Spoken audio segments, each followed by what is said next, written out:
Bonjour à tous et bienvenue au sommaire de ce journal. Le combat contre le virus Ebola a commencé depuis quelques jours et il se poursuit jusqu'à la victoire finale. Le ministre de la Santé et celui de la Sécurité reviennent de Ouaninu à la frontière guinéenne pour sensibiliser les populations sur les précautions à prendre pour que cette maladie ne se propage pas au sein de la population. Dans ce journal, on ira à Treichville, au sud d'Abidjan, où le Fonds social de la mairie vient de remettre aux jeunes de la commune un chèque de 100 millions de francs CFA pour leur autonomisation. L'entrepreneuriat des jeunes et l'autonomisation financière de toutes les femmes de Treichville, c'est l'objectif que s'est fixé le conseil municipal. Au Burkina Faso, la dernière attaque des groupes djihadistes a fait officiellement 65 morts parmi les civils, 15 gendarmes et 6 supplétifs des forces armées burkinabées.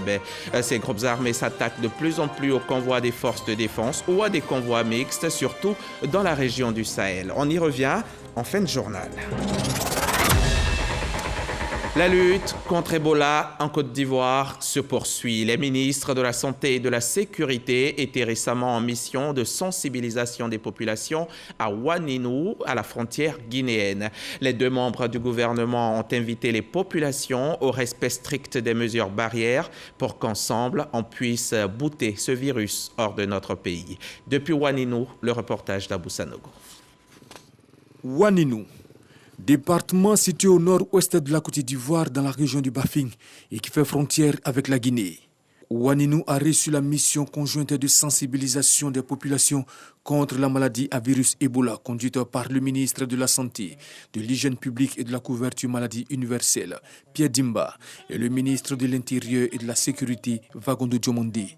En effet, c'est par la localité de Ouaninu que le virus Ebola est entré en Côte d'Ivoire. Cette patiente est passée certainement ici. Mais la première des choses que nous voulons faire avec vous, chers parents, c'est que cette maladie, fort heureusement aujourd'hui, avec tout ce qui a été fait en termes de recherche, dispose d'un vaccin. Dans le plan de riposte de la Côte d'Ivoire, le Premier ministre et le Président ont dégagé les moyens pour que la Côte d'Ivoire puisse avoir les vaccins.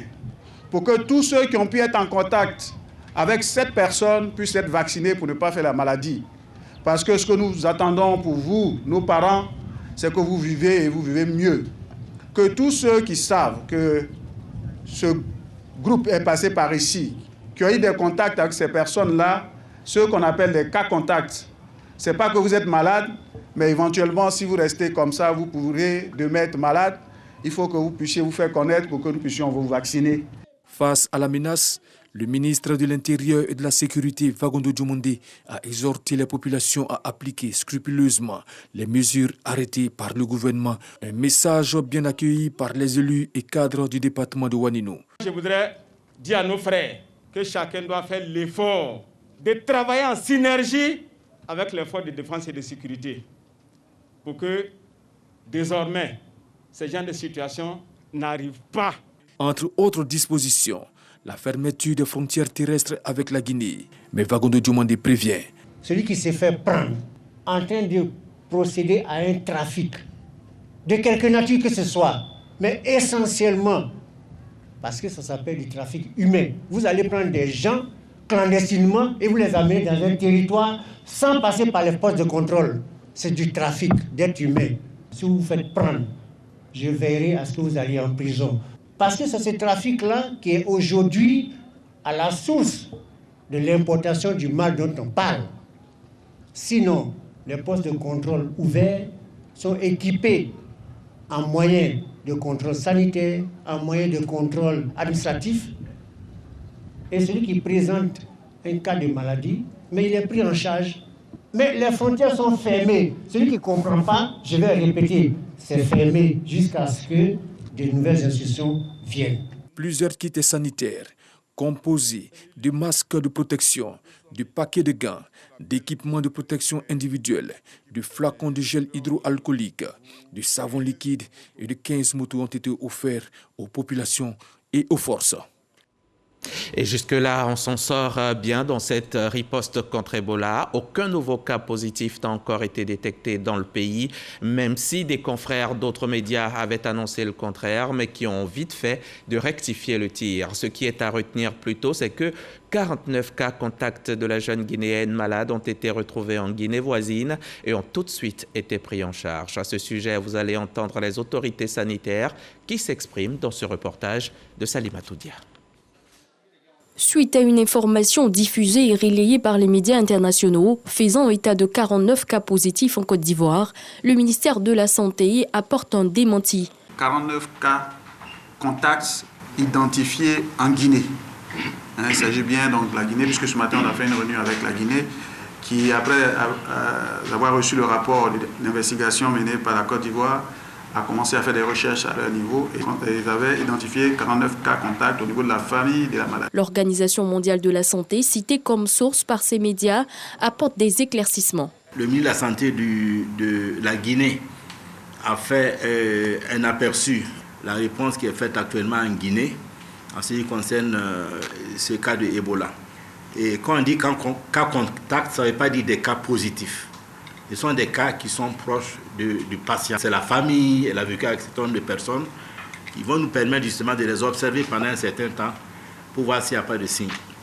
Il a parlé aussi des actions qui sont menées à Zéro Corée.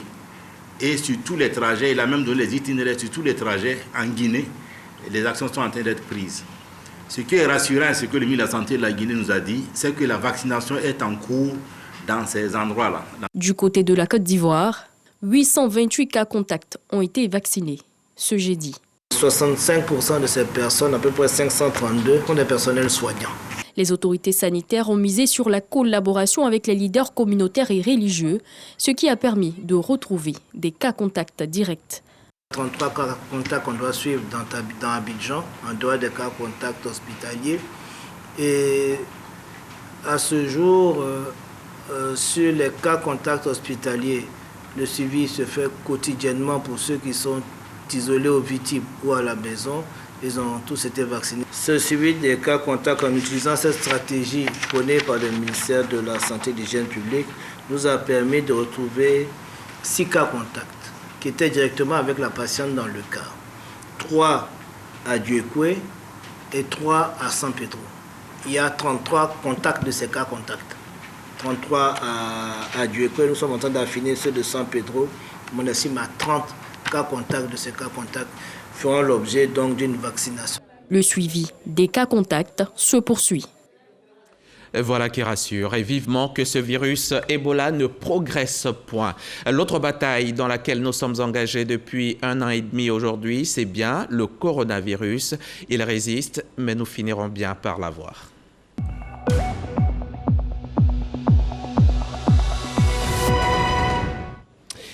100 nouveaux cas de Covid enregistrés dans la seule journée d'hier. 4 nouveaux décès enregistrés dans la seule et même journée de jeudi. À ce jour, la Côte d'Ivoire compte 52 936 malades et 373 décès depuis mars 2020. Et pourtant, il n'a jamais été aussi simple de se protéger d'une maladie et se laver fréquemment les mains à l'eau et au savon, porter le masque de protection ou se faire vacciner. Et en plus, le vaccin, c'est gratuit.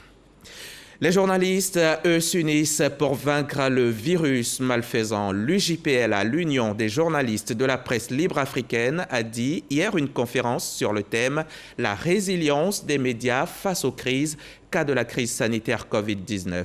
Les chefs d'entreprise de presse et les professionnels de médias ont réfléchi sur l'impact de la pandémie sur les activités des médias en Côte d'Ivoire. Le témoignage de Jean-Marc Djadji. La résilience face à la Covid-19 au centre du premier anniversaire de l'Union des journalistes de la presse libre africaine, UJPLA. Une opportunité pour Noël Yao, président de cette fêtière, de relever les effets de cette pandémie sur les activités des professionnels de médias. L'ensemble des 26 quotidiens ivoiriens a connu une baisse de 61% de son chiffre d'affaires du fait de la Covid-19, selon l'autorité nationale de la presse. Patrons de presse se sont dit satisfaits de la capacité d'adaptation des entreprises ivoiriennes de presse. Des efforts restent à faire. Cette crise a donné l'opportunité d'une résilience aux médias qui augure qu'au sortir de la Covid-19 ou dans le cheminement où on sera amené à apprendre à vivre avec, la presse peut continuer à se réinventer. Les actions de l'État en faveur de la presse en période de pandémie ont été relevées et le ministère de tutelle s'est engagé dans la continuité pour des médias forts. Le ministre de la Communication et des médias a octroyé des kits sanitaires et une aide exceptionnelle de 200 millions aux entreprises de son secteur. Il y a eu également le financement des activités de diversification, les projets de mutation vers le numérique. La transformation future du FSDP en un outil plus efficace qui va donc agir de manière plus large afin de toucher tous les secteurs de votre corporation, traduit bien l'expression de cet engagement qui est de faire en sorte que les journalistes puissent travailler dans de bonnes conditions, plus avoir cette liberté garantie et sécurisée. L'Union des journalistes de la presse libre africaine, UJPLA, enregistre plus de 100 membres répartis dans 30 pays africains. Voilà ce qu'on peut dire à l'heure actuelle de ces virus, Ebola et coronavirus. Le rendez-vous mondial de la Poste se tient à Abidjan depuis 2 semaines aujourd'hui. Cette semaine, en marge du 27e congrès de l'Union postale universelle qui bat son plein, le directeur général de la Poste de Côte d'Ivoire était face aux journalistes à qui il a présenté sa vision d'innover et de faire des propositions pour rendre les services postaux utile en Côte d'Ivoire. Le témoignage de Marie-Ange Afoué et Cheikh Koné Aboubacar. À la 10e journée du 27e congrès de l'Union postale universelle, les conférences et panels s'enchaînent. Isaac Nyambayao, directeur général de la Poste de Côte d'Ivoire, était l'un des invités de la tribune journalière initiée dans le cadre de ce congrès. Représentant la Côte d'Ivoire, il a donné sa vision et l'importance des services postaux dans le développement socio-économique du pays. La Poste de Côte d'Ivoire se porte de mieux en mieux. Elle a beaucoup de travail à faire pour qu'elle puisse être dans le quotidien des Ivoiriens. Mais ce que je retiens, c'est qu'une partie de la stratégie postale mondiale, c'est de faire des opérateurs postaux des points de prestation de services aux citoyens. La présence postale sur l'étendue du territoire est un atout pour que nous puissions accompagner nos concitoyens dans les services administratifs, financiers et digitaux. Par ailleurs, le conférencier a déclaré que la digitalisation de la Poste est en plein essor car elle permet de développer de petits services autour de cette vision postale. Il faut noter que cette tribune initiée depuis le premier jour du 27e congrès reçoit 2 invités qui se prêtent aux questions des hommes et femmes des médias pour débattre sur différents thèmes. Le 27e congrès de l'Union postale universelle qui a débuté à l'Hôtel Ivoire prendra fin le vendredi 27 août 2021. Côte d'Ivoire 2040, c'est le nom de la 4e étude nationale prospective et l'une des innovations phares de cette étude, c'est la mise en œuvre d'un mécanisme institutionnel de veille stratégique. Un mécanisme qui va constituer à collecter, traiter et analyser des informations se rapportant à divers secteurs d'activité. C'est en cela que le Bureau national de la prospective et de la veille stratégique vient de former à Yamoussoukro les acteurs des collectivités décentralisées. Jean-Jacques Kwame Ala était sur place pour RTI. Un État ambitieux se doit de planifier son développement à travers une veille stratégique, ce qui consiste à recueillir des informations sur l'évolution des différents secteurs d'activité afin d'orienter la prise de décision des gouvernants.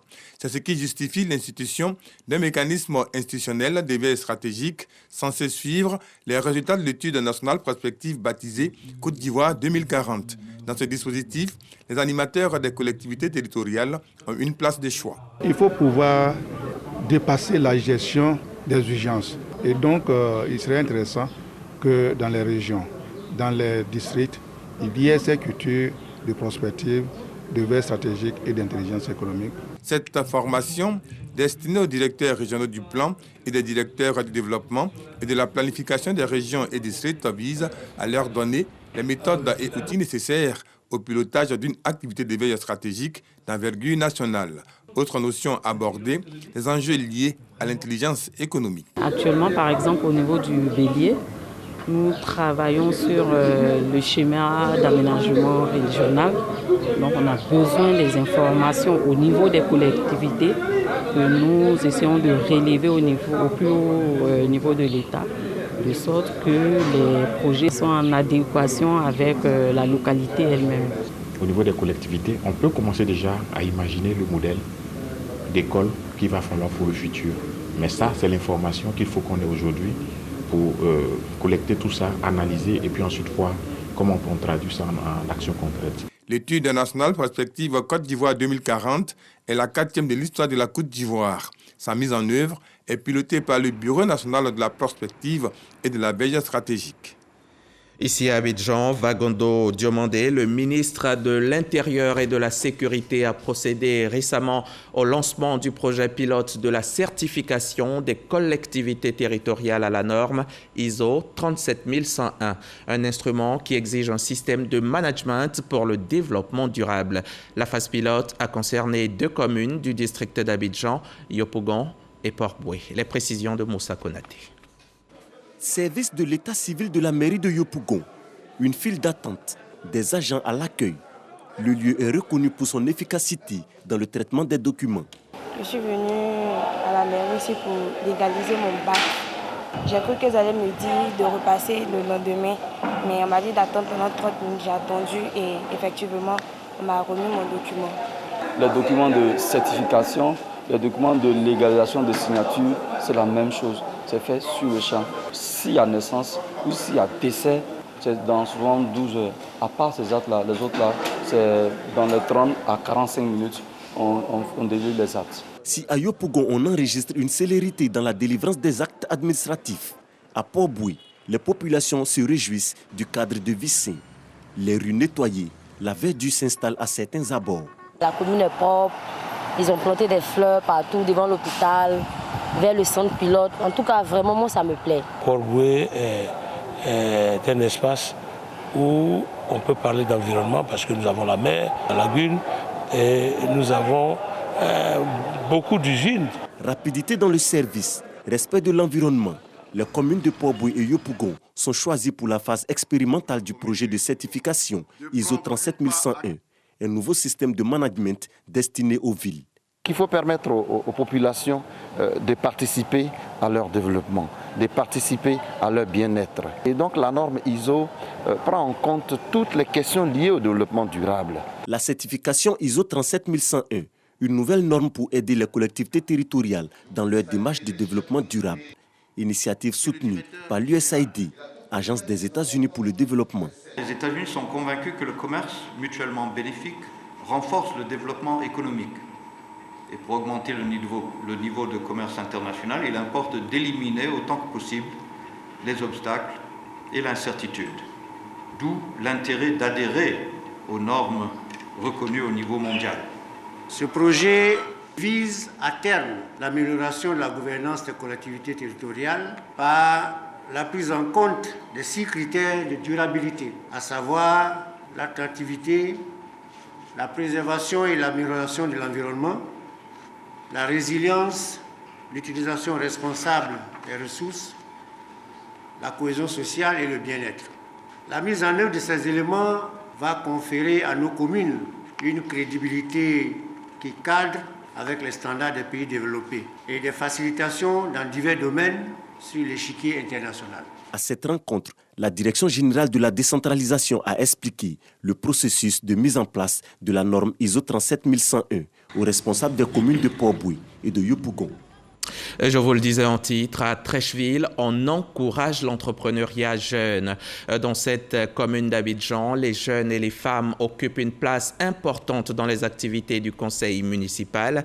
Hier encore, le maire François Amicha a remis un chèque de 100 millions de francs CFA aux jeunes. Remise de chèque faite en présence de notre reporter Astou Touré d'Agnogo. Remise de chèques par le maire de Trècheville, Albert François Amicha, aux jeunes et femmes de sa commune. Il s'agit des premiers chèques des fonds sociaux de la mairie en vue de l'autonomisation de la femme et l'entrepreneuriat jeune. Une action matérialisée par cette remise de chèques à 223 jeunes, le tout d'un montant de 106 millions de francs CFA. Monsieur le maire, merci pour tout ce que vous faites pour les populations de Trècheville en général et pour les femmes en particulier. Monsieur le maire, vous nous avez promis et vous l'avez fait. Femmes de Trècheville, prenons la ferme résolution de bien gérer les ressources qui nous ont été prêtées afin de rembourser pour permettre aux autres d'en bénéficier. Par ce geste, Le premier responsable de la commune de Trècheville entend apporter son grain de sel à la question de l'employabilité des fils et filles de Trècheville. Cet argent qu'on vient de vous donner, évidemment, ce n'est pas gratuit. Mais nous n'avons aucune inquiétude. Quand nous regardons au niveau du FAFSI de Mme Dominique Ouattara, les femmes remboursent à 98%. Donc, les femmes de Trècheville, là, elles vont faire du 99,99%. C'est ce que vous allez rembourser qui va nous permettre de donner encore à d'autres femmes, qui va nous permettre de donner aux jeunes filles, qui va nous permettre de donner aux jeunes gens. C'est une enveloppe de 500 millions de francs CFA qui a été dégagée pour la réussite de ce projet. François Amicha, maire donc de la commune de Trècheville, mais par ailleurs président du COCAN, entendez comité d'organisation de la CAN 2023 qui se jouera en Côte d'Ivoire. Depuis quelque temps, le président a entamé une série de rencontres avec les différents départements ministériels concernés par l'organisation de l'événement. Hier, c'est le ministre de la Communication qui lui a ouvert les portes de son cabinet. C'est un reportage RTI Sport. Les actions de communication médias étaient au cœur de cette rencontre d'échange entre le président du COCAN, François-Albert Amichia, et Amadou Coulibaly, ministre de la Communication et des Médias. Entouré des responsables des commissions techniques, le président du COCAN a exprimé quelques préoccupations avant d'annoncer le choix de la radiodiffusion-télévision ivoirienne, RTI, comme télédiffuseur hôte. Il nous faut aujourd'hui formaliser un cas de collaboration entre le COCAN et la RTI. C'est le seul moyen, le média que nous pouvons le mieux utiliser en Côte d'Ivoire et qui est susceptible d'être suivi par la majorité de nos compatriotes. Comme lors de ses précédentes visites, le COCAN a eu l'assurance du ministre de la Communication et des Médias, porte-parole du gouvernement. Amadou Coulibaly a d'abord salué les avancées des préparatifs de la compétition avant de rassurer François-Albert Amichia du soutien total de son département ministériel. Ce dont je peux vous assurer, c'est de notre soutien total. Je verrai avec le directeur de cabinet pour que le plus rapidement possible, nous-mêmes, on puisse mobiliser le ministère autour donc de ce projet. Un projet qui doit engager toute la Côte d'Ivoire. Dans cette dynamique, les médias sont appelés à se mobiliser en vue d'assurer une grande visibilité et garantir le succès médiatique de la compétition. En moins de 2 mois, François-Albert Amichia et ses collaborateurs ont visité 7 ministères impliqués dans l'organisation de la CAN Côte d'Ivoire 2023. Prochain rendez-vous au calendrier du COCAN, la visite des infrastructures sportives devant abriter la compétition au cours du mois de septembre. On part à présent à Boisseau, dans le sud de Comoé, à plus de 110 km d'Abidjan. Sur place, on a donné le top départ de la 26e édition de Vacances Culture, un grand moment de divertissement pour les jeunes qui, pendant quelques jours, du 23 au 28 août prochain, vont s'affronter dans diverses disciplines. C'est ce que nous dit Jean-Marc Djadji, de retour d'Aboisseau. La ville d'Aboisseau abritera la 26e édition du Festival national de vacances culture. Durant 5 jours, 45 groupes issus de 31 régions de Côte d'Ivoire seront en compétition dans diverses activités. Le théâtre, la danse traditionnelle et la littérature sont entre autres les disciplines au programme. Les jeunes ont du talent et souvent ils s'ignorent. Et à travers cette plateforme du Festival national Vacances Culture, nous donnons la possibilité aux jeunes issus des 32 régions de s'exprimer à travers les activités culturelles et artistiques. L'édition 2021 vise à valoriser le potentiel culturel et artistique du pays. Une initiative soutenue par le ministère de la Culture, de l'Industrie, des Arts et du Spectacle. Notre présence vient pour témoigner de l'intérêt que Mme la ministre porte à cet événement culturel. Le ministère de la Culture veut, à travers ce festival, occuper sainement la jeunesse, rassembler la jeunesse et dire que la culture est un facteur de réconciliation. La 26e édition de Vacances Culture se tiendra du 23 au 28 août prochain. Il entend contribuer au processus cohésion sociale. Et pendant que va démarrer Vacances Culture, les centres de loisirs, eux, referment leurs portes. Il s'agit d'espaces de loisirs, d'échange et de communion que le ministère du Tourisme a offert pendant les vacances scolaires à plus de 500 enfants issus des communes d'Abobo, d'Adjamé, de Koumassi et du Plateau. 2 semaines durant lesquelles ces enfants âgés de 5 à 14 ans ont pu apprendre la peinture artistique et bénéficier d'activités sportives et ludiques. Walter Amadou Ouattara. Des enfants épanouis qui chantent et dansent, pour certains, en présence de leurs parents, visiblement émus. C'est la cérémonie de clôture des centres de loisirs, édition 2021, qui se tient au Plateau. 550 enfants, âgés de 5 à 14 ans, venus des communes d'Abobo, d'Adjamé, Koumassi et issus du Plateau, ont pendant 2 semaines pu participer aux activités sportives, ludiques et d'apprentissage à la peinture artistique. Parents et enfants bénéficiaires affirment avoir été positivement marqués par les activités. C'est une bonne initiative que le ministère du Tourisme organise en Côte d'Ivoire. Ça permet aux enfants de se distraire, de se libérer la tête, je pense. Ils apprennent plus. Dans notre centre de loisirs, nous avons appris à chanter, à faire des ballets venus presto aujourd'hui. Nous avons dessiné et on a fait des créations d'art. L'ambiance m'a vraiment marqué et j'étais content. Docteur Emmanuel Galabi, directeur de loisirs, revient sur les objectifs recherchés par le ministère du Tourisme et des Loisirs en pilotant une telle activité en faveur des enfants issus de familles à faible revenu. Pour ces vacances scolaires, si les enfants ne sont pas pris en charge pendant ce temps libre, ils peuvent s'adonner à des comportements antisociaux et autodestructeurs. Alors le gouvernement ivoirien, par le truchement du ministère en charge des loisirs, a bien voulu les prendre en charge. Cette année, on a associé un peu l'initiation à la musique. Il y a eu 2 professeurs de musique qui sont venus, qui ont enseigné à jouer à la flûte aux enfants. Les travaux d'art, à partir de matériaux de récupération, des réalisations faites par les enfants. Cette exposition a permis de montrer le savoir-faire des tout-petits. Paix, développement, autonomisation de la femme. C'est le thème d'un sommet régional organisé à Katiola dans la région du Hambol par la Fédération pour la paix universelle, section Côte d'Ivoire. Ce sommet a eu pour objectif de sensibiliser les populations et susciter davantage d'artisans de la paix dans cette région de la Côte d'Ivoire. On en sait plus avec Léon Brokwame, RTI Boaké. Le chef de canton, les présidents des jeunes et des femmes de Katiola, le conseil régional du Hambol, invité de la FPU, la Fédération pour la paix universelle, pour dire aux populations la nécessité de paix. Bienvenue au sommet régional pour susciter dans le Hambol davantage de vocations avant le prochain sommet mondial de la paix en Côte d'Ivoire. Nous prévoyons le sommet 2022.